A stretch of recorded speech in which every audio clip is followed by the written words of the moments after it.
আপনারা গীবত কাকে বলে চিনেন তো? নবী সাল্লাল্লাহু আলাইহি সাল্লাম বলেছেন, আতাদরুনা মাল গীবাহ, তোমরা কি জানো গীবত কাকে বলে? সাহাবীরা বলেছেন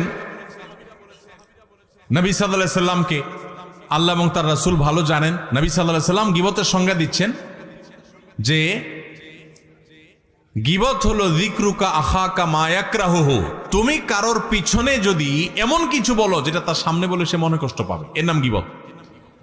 এখন একটা মানুষের সামনে বললে সে মনে কষ্ট পাবে, এটা তার পেছনে বলতেছেন, লোকটা এখানে নাই, তার অগোচরে আরেকজনের কাছে বলতেছেন, এটার নামে কি গীবত।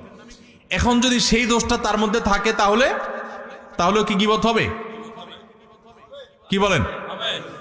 গীবত হবে।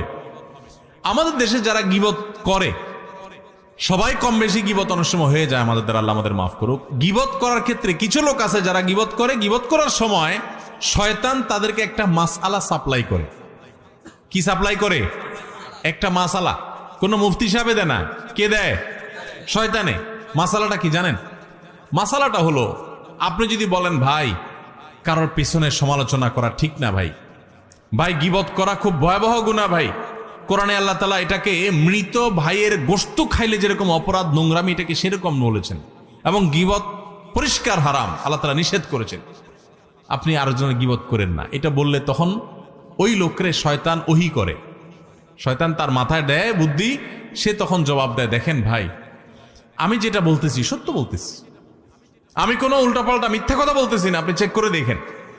সে গীবতের সংজ্ঞা হয়তো জানে না, আর নাহলে শয়তান তারে দিয়া এই ভুল মাসালা দেওয়াইছে। আরেকজনের পেছনে আপনি কোনো কথা বললেন, যে কথাটা সত্য, কিন্তু তার সামনে বললে সে কষ্ট পাবে, এটা সত্য হওয়া সত্ত্বেও কি হবে? গীবত হবে। আর যদি ডাহা মিথ্যা কথা বলেন আরেকজনের নামে তার পিছনে, তাহলে তো সেটা মিথ্যা অপবাদ, ওটা তো গীবতের চাইতে আরো ভয়াবহ।